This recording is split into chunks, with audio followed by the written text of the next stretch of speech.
ألا إن أولياء الله لا خوف عليهم ولا هم يحزنون الذين آمنوا وكانوا يتقون لهم البشرى في الحياة الدنيا وفي الآخرة لا تبديل لكلمات الله ذلك هو الفوز العظيم صدق الله مولانا العظيم مولاي صل وسلم دائما على حبيبك خير الخلق كلهم هو الحبيب الذي ترجى شفاعته لكل هول من الأهوال المقتحمين سرکار غوث اعظم نظر کرم خدا را سرکار غوث اعظم نظر کرم خدا را میرا خالق صبر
دو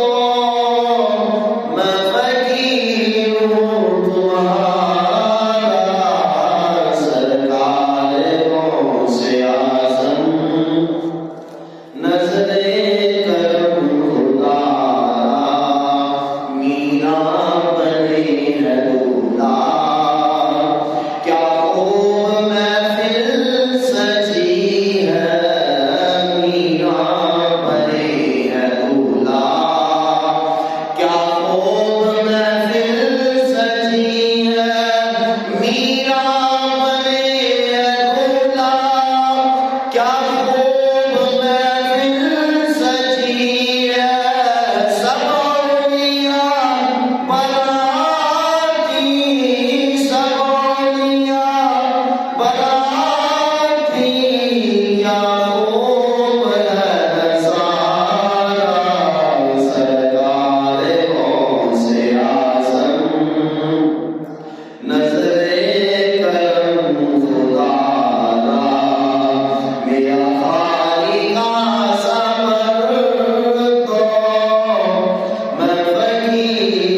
ربیع ثانی یہ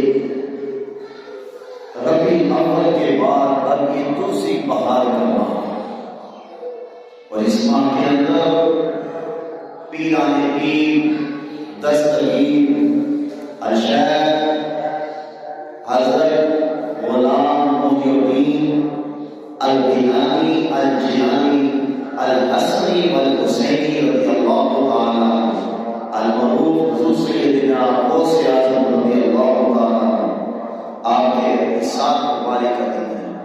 اور یہ ماہ بطور خاص بڑی گیارہویں شریف کے حوالے سے منسوخ ہے.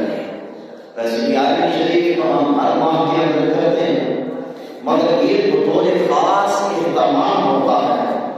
اور آج الحمدللہ تعالی ہم بغداد شہر میں جائیں تو حضرت سیدنا غوث اعظم رضی اللہ تعالیٰ عنہ کے مزار مقدس ویسے ہی رونقیں لگی ہیں، ویسے ہی مجلس سجی ہے جیسے ان کی ظاہری حالات مبارکہ میں. یہ ربیع اسلامی سال کا چوتھا ماہ ہے. یہ ربیع آخر، اس کی وجہ تسمیہ یہ ہے کہ اس مہینے کا نام رکھتے وقت ربیع آخر تھا، اس لیے یہ نام بھی اسی طرح اس کے ساتھ مانوس ہو گیا. تو اس ماہ کے اندر بیشتر واقعات ہیں. اس ماہ کی 30 تاریخ کو حجاج نے کعبہ معظمہ پر حملہ کیا تھا. کعبہ کو آگ لگائی تھی اور کعبے کے اندر حضرت سیدنا عبداللہ بن زبیر رضی اللہ تعالیٰ عام کعبے میں محصور تھے. پھر خانہ کعبہ جو تھا وہ جل گیا. اور اس ماہ کی 14 تاریخ کو رب کائنات نے نماز فرض کی. پھر اس ماہ کی 11 تاریخ کو حضرت سیدنا غوث اعظم رضی اللہ تعالیٰ عنہ آپ کا وصال مبارک ہے. اور رب کائنات نے انبیاء کرام نے جو فضیلت، منصب، عہدہ حضور سید عالم صلی اللہ علیہ وسلم کو عطا کیا، ایسے ہی رب کائنات نے اولیاء کی فہرست میں، اولیاء کی لسٹ میں رب کائنات نے جو عہدہ، منصب حضور سیدنا غوث اعظم رضی اللہ تعالیٰ عنہ کو عطا کیا، وہ کسی اور کو عطا نہیں کیا. کہ آپ نے ساری زندگی شریعت مصطفیٰ صلی اللہ علیہ وسلم پر گزاری. اور پھر یہ دیکھیں کہ یہ شرف بہت کم لوگوں کو ملتا ہے کہ آپ حسنی بھی ہیں اور حسینی بھی ہیں. یعنی پیچھے جا کے سلسلہ نسب جو ہے آپ کا وہ ایک ہو جاتا ہے. یعنی حضرت علی رضی اللہ تعالیٰ عنہ سے جا کر ملتا ہے. اور ولایت بھی کہاں سے چلی؟ ولیوں کی جو امام ہے ولایت بھی ان کے گھر سے چلی، ولایت بھی حضرت علی رضی اللہ تعالیٰ عنہ سے چلی. تو اس لیے آپ کو حسنی بھی کہتے ہیں اور حسینی بھی کہتے ہیں. آپ حسینی والدہ کی طرف سے ہے اور حسنی آپ والد کی طرف سے. اور دیکھیے ہر نبی کا بیٹا نبی نہیں ہوتا، ہر ولی کا بیٹا ولی نہیں ہوتا، ہر پیر کا بیٹا پیر نہیں ہوتا، ہر عالم کا بیٹا عالم نہیں ہوتا، ہر ڈاکٹر کا بیٹا ڈاکٹر نہیں ہوتا. مگر یہ رب کائنات نے قانون ایسا بنایا، یہاں اگر لسٹ اٹھا کر دیکھیں تو یہاں پیروں کی لہر ہے، کیونکہ ان کی پیران پیر جو ولایت ملی ہے وہ حضرت علی رضی اللہ تعالیٰ عنہ کے سے ملی ہے. اور دیکھیں آپ کے والد گرامی حضرت ابو موسیٰ صاحب جنگی،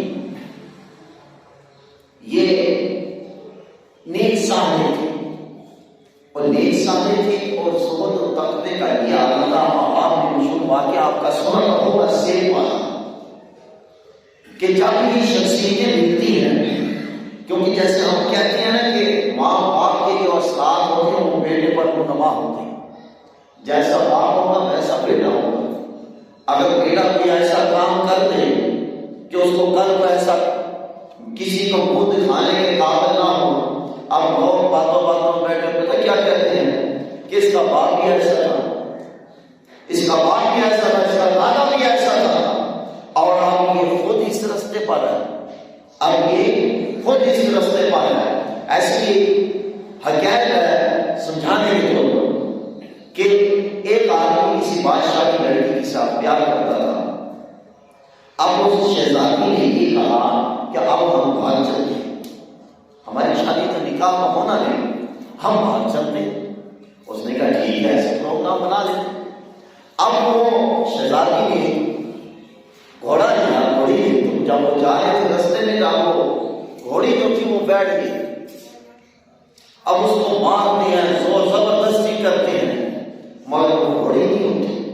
اب اس شہزادی کی زبان سے یہ الفاظ نکل کہ اس کی ماں بھی ایسے کرتی تھی، اس کی ماں بھی ایسے کرتی تھی۔ اب اس کے دل کے اندر خیال آیا، رب کائنات کی طرف سے اس کو ہدایت ملی، اس نے لڑکی کا بات چھوڑ دیا شہزادی کا۔ جب یہ بات سنی کہ اس کی ماں بھی ایسے کرتی تھی، اس کا ہاتھ چھوڑ دیا۔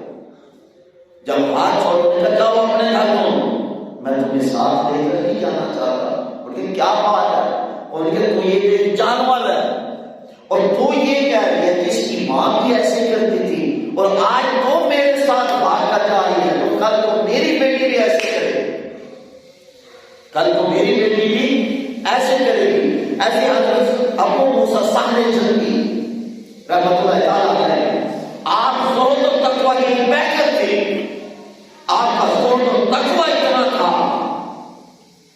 زہد و تقویٰ اتنا تھا، وہ سیب کھایا ندی سے، اور جب سیب کھایا، اب سیب تو کھا لیا، بھوک لگی تھی، جب بھوک لگی اور بھی سامنے لو کچھ بھی ہو آدمی کھا جاتا۔ جب آپ سیب کھا چکے، اب سیب کھانے کے بعد خیال آیا، اے موسیٰ جلیل تو نے کیا کر دیا، اور تو سیب کھا چکا، بغیر پوچھے بغیر بتائے، تمہارے لیے یہ حلال بھی نہیں تھا، یہ حرام تھا، اور حرام تو نے اپنے اندر پیٹ میں ڈال دیا۔ اور آج کل کے دور میں اگر کسی کو کوئی چیز مل جائے تو پنجابی میں کہاوت ہے، لبی شے خدا دی، نہ آنے دی نہ پا دی، وہ پھر اپنی ہو جاتی ہے۔ کہ آپ حضرت ابو موسیٰ صالح چلیے، آپ یہ منظر ایک سیب، اب اس سیب کی معافی کے لیے واپس چلے، یعنی جس طرح سے ندی سے پانی آ رہا تھا اس طرف چل رہے۔ جب گئے اب دیکھا ایک باغ ہے سیب کا، اس کی ٹہنی ندی کی طرف ہے۔ اب کسی سے پوچھا کہ اس کا مالک کون ہے، اس کا مالک کون ہے باغ کا؟ اب بتانے پر پتا چلا کہ ابو موسیٰ سوامی رحمت اللہ تعالیٰ علیہ، وہ بھی زہد و تقویٰ کے پیکر تھے، وہ بھی شریعت مطہرہ پر چلنے والے تھے۔ جب آپ سے ملاقات ہوئی تو آپ ماننے لگے بھائی ایسے کہ میں نے آپ کا سیب کھایا، میں نے آپ کا سیب کھایا، اور بغیر بتائے بغیر پوچھے کھایا، اس کی سزا کیا ہے؟ آپ جو چاہیں مجھے سزا دیں، میں سزا قبول کرنے کے لیے تیار ہوں۔ اب علماء خطبہ بڑے انداز کے ساتھ یہ واقعہ بیان کرتے ہیں کہ اس سوامی نے رحمت اللہ تعالیٰ علیہ آپ سے بات کی، کھدوائی کروائی، پانی لگوایا، مگر یہ دنیا کے مطالبین حضور سیدنا غوث اعظم رضی اللہ عنہ آپ نے یہ کتاب لکھی، اور یہ کتاب سراسر طریقت پر ہے، تصوف پر کتاب ہے، اور اس کتاب کے اندر آپ کے واقعہ درج کرتے ہیں کہ کوئی پانی نہیں لگایا۔ جب سوامی نے یہ بات سنی نا کہ اتنا پرہیزگار لڑکا، تقوی کا یہ عالم کہ سیب ندی بھی کنارے جا رہا تھا، ندی بھی بہتا ہوا جا رہا تھا، کھا لیا تو حج والی بات نہیں، کھا لیا حج والی گناہ والی بات نہیں، مگر یہ اس کے لیے اتنا دور سفر طے کر کر، اتنی سفر کی مسافت پر چل کر آیا ہے، مگر کس لیے آیا کہ کسی نہ کسی طرح سے جو سیب میں نے کھایا ہے اس سے معافی مل جائے، اس سے معافی مل جائے۔ کل قیامت کے دن جب رب کی بارگاہ میں جاؤں تو رب یہ نہ کہے کہ ابو موسیٰ صالح چلی تو نے ندی سے بہتا ہوا سیب کھایا تھا، اس کا قرض کون ادا کرے گا؟ آپ نے جب یہ بات سنی آپ نے فرمایا اچھا ایک شرط پر معافی مل جائے گی، ایک شرط ہے کہ اگر آپ کو پوری کریں گے تو معافی مل جائے گی۔ آپ نے فرمایا بتائیے، جلدی بتائیں وہ شرط کیا ہے؟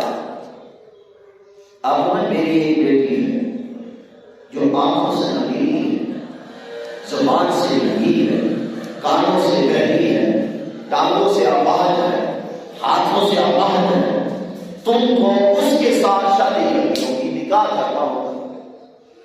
آپ نے ایک لمحے کے لیے سوچا کہ اکیلا ہوں، اگر سیب کھانے کی معافی جو ہے نکاح کرنے سے مل سکتی ہے تو میرے سے اس سے بڑھ کر اور کوئی کام ہے۔ آپ نے بنا سوچے سمجھے آپ نے کہا مجھے یہ شرط منظور ہے۔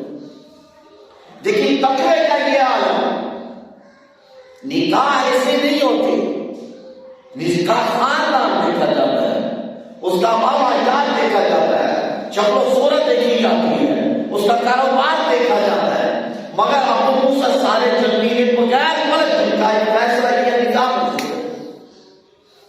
اب جب نکاح کے لیے راضی ہو گئے، سوامی رحمۃ اللہ تعالیٰ علیہ نے جب اعلان کیا نکاح کی رسم پوری ہو چکی، جب نکاح کی رسم پوری ہوئی اب یہ اپنے خیمے میں جانے لگے ابو موسیٰ صالح جبی رحمۃ اللہ تعالیٰ علیہ۔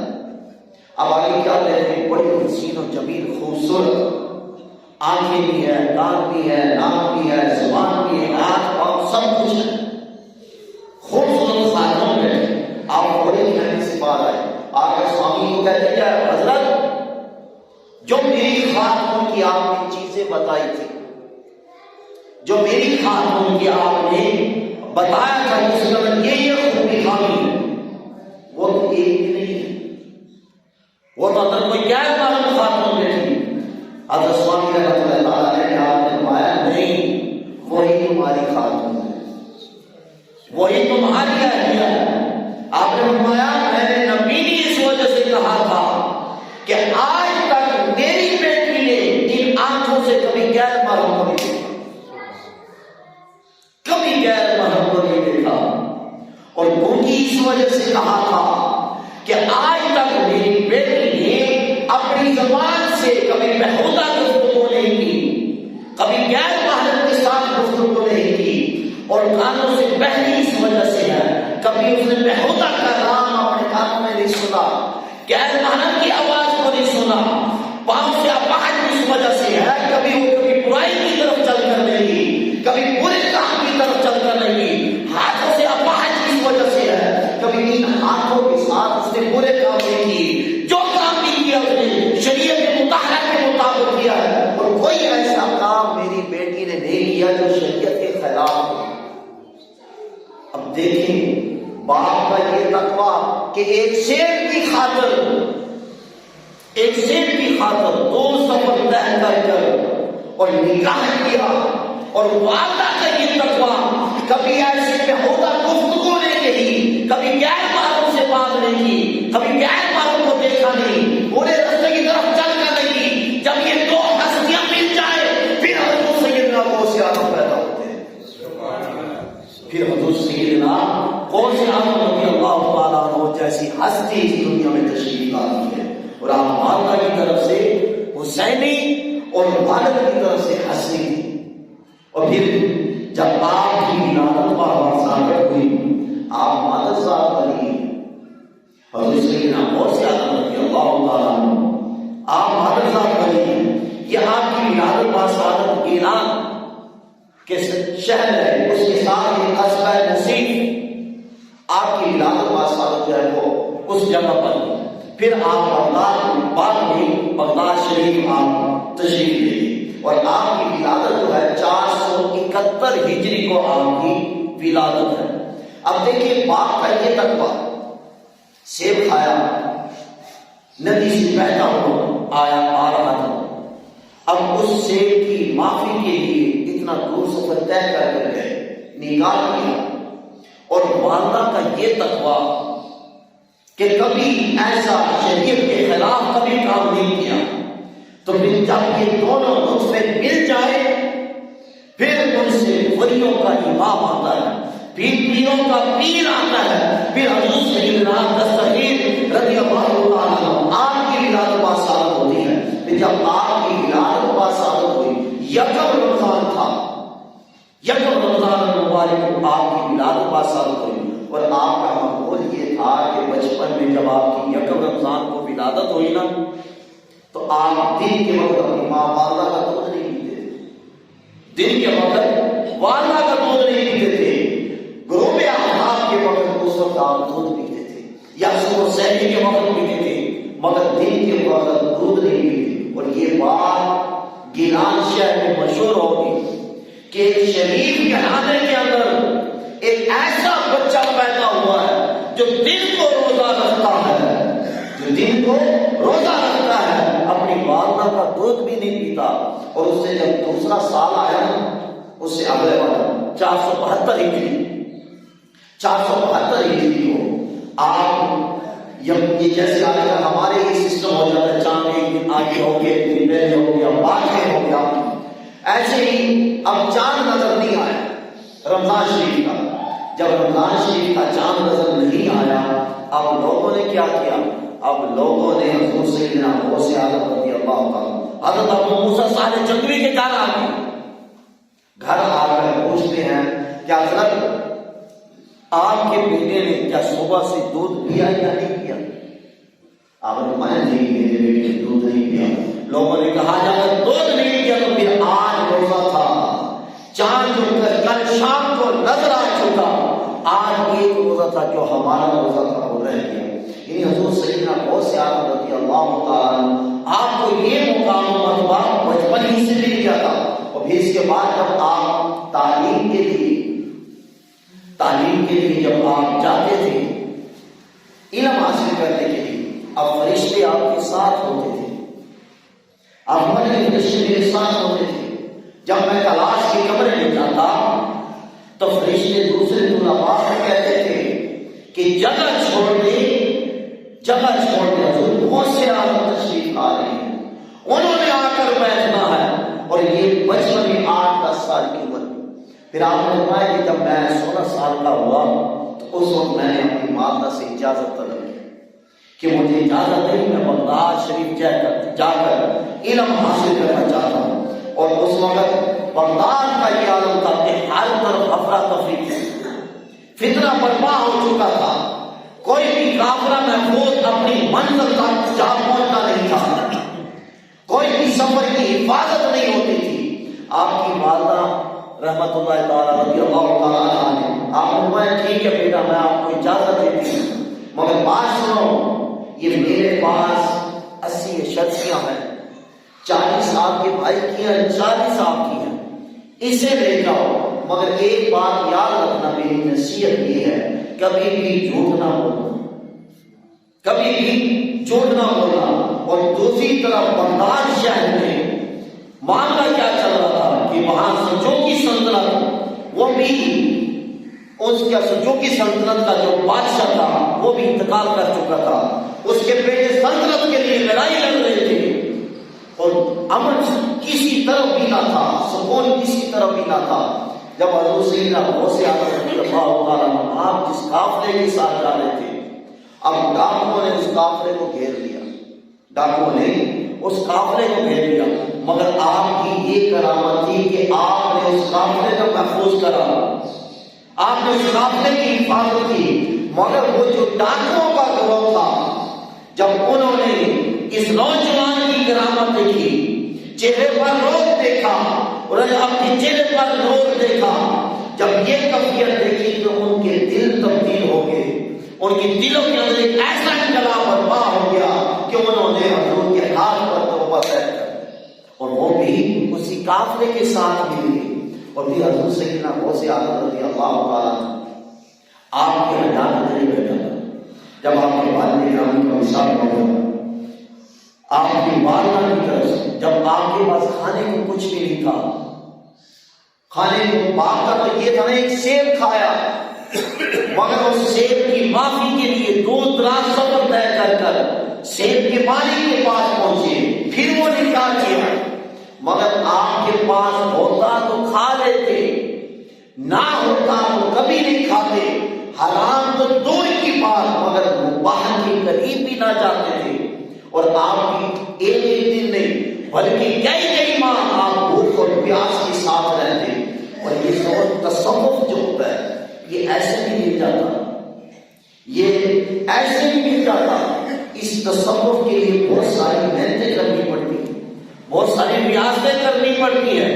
اس کے اندر اپنے آپ کو مارنا پڑتا ہے اور اپنے آپ اس نفس کو مارنا پڑتا ہے. یہ جو نفس میں جو ہے میں اگر یہ بن جائے تو پھر سمجھ لیں کہ اس شخص نے تصوف کی پہلی سیڑھی پر قدم رکھا. میں نفس کی میں بن جائے. ایسے ہی حضرت ادریس علیہ السلام رب کی بارگاہ میں دعا کرنے لگے نا تو دعا اس انداز سے کرنے لگے رب کی بارگاہ میں التجا کی عرض کیا تو مولا کائنات میں تجھ سے مانگتا ہوں. اپنی ایک فکرہ دبایا تو رب کی طرف سے پیغام آ گیا اے ادریس ابھی مجھ تک نہیں پہنچا, ابھی تجھے مانگنے کا طریقہ نہیں آیا, ابھی تک تجھے مانگنے کا انداز نہیں آیا کہ رب سے کیسے مانگنا ہے. اور یہ مانگتے وقت بھی تو کہہ رہا ہے کہ میں تجھ سے مانگتا ہوں, یعنی میں کو پہلے تو نے رکھا. مانگنے کا طریقہ کیا ہونا چاہیے؟ اگر میں مانگنے کا طریقہ اگر ہو تو میں کو ختم کر کر میری بارگاہ میں آ کر مانگو. اور بات ساری کسی میں کی ہے. اگر انسان کی میں ہی مان جائے, میں ہی مان جائے, میں ختم ہو جائے تو پھر انسان ایسے سمجھے جیسے کہ حقیقت اللہ کا ولی ہے. اور حضرت شیخ سعدی رحمۃ اللہ تعالیٰ علیہ سے کسی نے پوچھا حضرت ولی اور شیطان یہ دو چیزیں ہیں, ولی اور شیطان, کہ ولی کو دیکھنا ہو کہاں ملے گا. آپ نے میں اپنے اندر جھانک کر دیکھ, آپ نے فرمایا اچھا اگر شیطان کو دیکھنا ہو وہ کہاں ملے گا. آپ نے بھی فرمایا کہ آپ اپنے اندر جھانک کر دیکھ لو, تمہارے من میں تجھے شیطان بھی نظر آئے گا, ولی بھی نظر آئے گا. اور حضور سیدنا ابو سعید رضی اللہ تعالیٰ آپ ولایت کے اس مقام پر تھے کہ ہر ولی جو تھا آپ کے در اقدس کا فقیر بنتا تھا, ہر ولی جو تھا وہ آپ کی کچہری میں آ کر بیٹھتا تھا. اور یہ ولایت کا مقام آپ کو کیسے ملا؟ یہ ساری زندگی آپ عبادت اور ریاضت میں گزاری, ساری زندگی آپ بھوک اور پیاس میں رہتے تھے. آپ عشاء کے وضو کے ساتھ 40 سال حضور سیدنا ابو سعید رضی اللہ تعالیٰ 40 سال عشاء کے وضو کے ساتھ فجر کی نماز پڑھتے تھے. اور یہ موقع کسی کو ملتا ہے. آج ہماری پیڑھی میں جا کر ہم ایک وضو کریں دوسری نماز کے لیے وضو پھر بنانا پڑتا ہے, مگر ہم تو کسی میں نہیں.